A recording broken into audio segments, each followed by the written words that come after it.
ഇന്ന് ഫെബ്രുവരി മാസം 28 ഈ മാസം അവസാനിക്കുകയാണ്.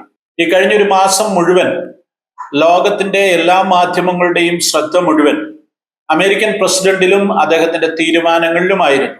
ലോകത്തെ മുഴുവൻ അത്ഭുതപ്പെടുത്തുന്ന ഞെട്ടിക്കുന്ന നിരവധി തീരുമാനങ്ങൾ ട്രംപ് കൈക്കൊണ്ടു. അതിന്റെയൊക്കെ അനന്തരഫലം എന്തെന്ന് കാണാനിരിക്കുന്നതേ ഉള്ളൂ. ഫെബ്രുവരി മാസം 26 അമേരിക്കയുടെ പുതിയ ഭരണകൂടത്തിന്റെ ആദ്യത്തെ ക്യാബിനറ്റ് മീറ്റിംഗ് നടന്നത്. ആ മീറ്റിംഗ് പ്രാർത്ഥിച്ചാരംഭിച്ചത് ഒരു പാസ്റ്ററാണ്.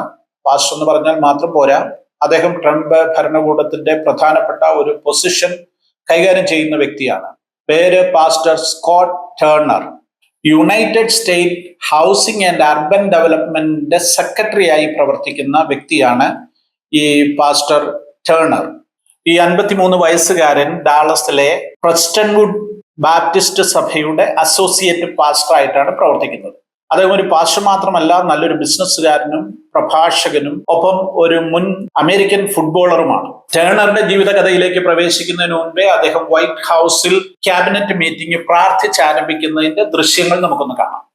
Before we begin the cabinet, I'd like to have Scott and a couple of people say a few things, but most importantly, where are you?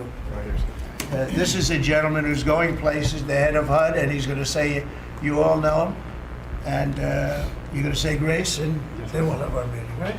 Thank you very much. Thank you, Mr. President. Let's pray. Father, we thank you for this awesome privilege, Father, to be in your presence. God, thank you that you've allowed us to see this day. The Bible says that your mercies are new every morning. And Father God, we give you the glory and the honor. Thank you, God, for President Trump, Father, for appointing us. Father God, thank you for anointing us to do this job. Father, we pray you'll give the president, the vice president wisdom, Father God, as they lead. Father, I pray for all of my colleagues that are here around the table and in this room. Lord God, we pray that we would lead with a righteous clarity.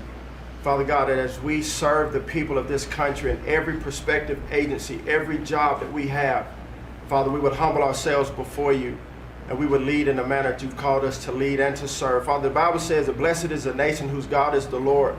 Well, Father, we today honor you, and in your rightful place, Father, thank you for giving us this opportunity to restore faith in this country and be a blessing to the people of America. And Lord God, today in our meeting, we pray that you will be glorified in our conversation.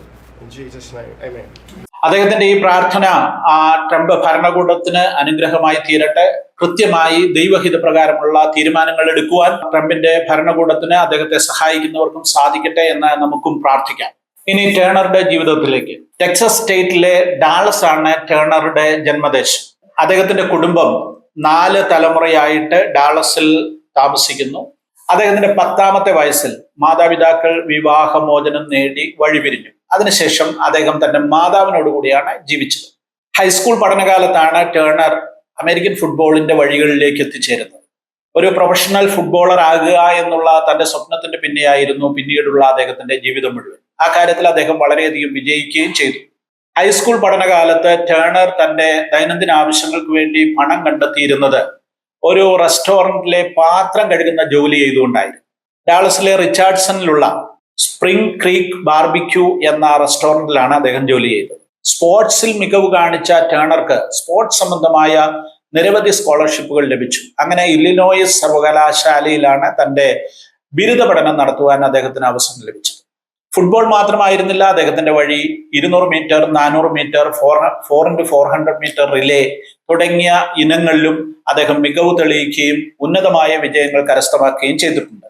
1995 അമേരിക്കയിലെ പ്രമുഖ professional football ക്ലബ്ബുകളിലൊന്നായ Washington റെഡ്സ്കിൻസ് ടേണറുമായി 3 വർഷത്തെ ഒരു കരാറിലേർപ്പെട്ടു. തുടർന്ന് അദ്ദേഹം San Diego ക്ലബ്ബുമായി കരാറിലേർപ്പെട്ടു. പിന്നീട് അദ്ദേഹം എത്തിച്ചേരുന്നത് Denver ബ്രോങ്കേഴ്സിലാണ്.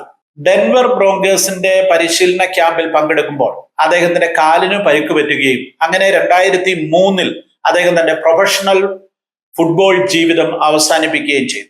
ഒരു ഫുട്ബോളർ എന്ന് പറയുമ്പോൾ നമ്മൾ മനസ്സിലാക്കേണ്ട ഒരു കാര്യം, അമേരിക്കക്കാരുടെ ഫുട്ബോളും നമ്മുടെ ഫുട്ബോളും തമ്മിൽ വ്യത്യാസമുണ്ട്.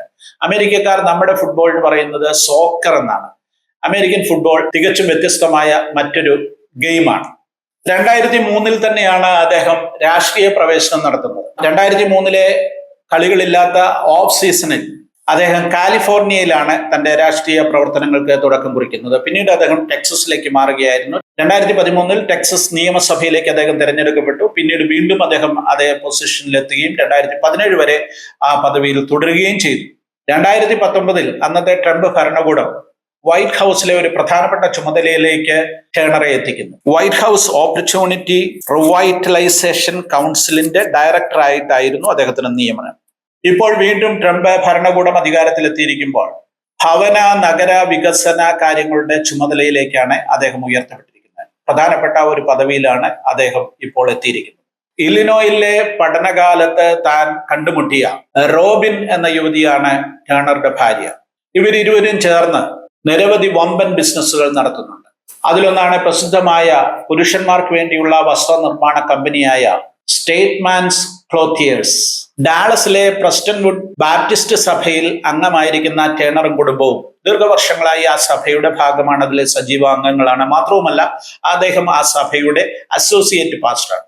60,000-ലധികം അംഗങ്ങളുള്ള അമേരിക്കയിലെ തന്നെ ഏറ്റവും പ്രധാനപ്പെട്ട ബാപ്റ്റിസ്റ്റ് ചർച്ചുകളിൽ ഒന്നാണ് ഈ പ്രസ്റ്റൺവുഡ് ബാപ്റ്റിസ്റ്റ് ചർച്ച്. ആ സഭയുടെ സീനിയർ പാസ്റ്ററായി പ്രവർത്തിക്കുന്നത് ഡോക്ടർ ജാക്ക് ഗ്രഹാമാണ്.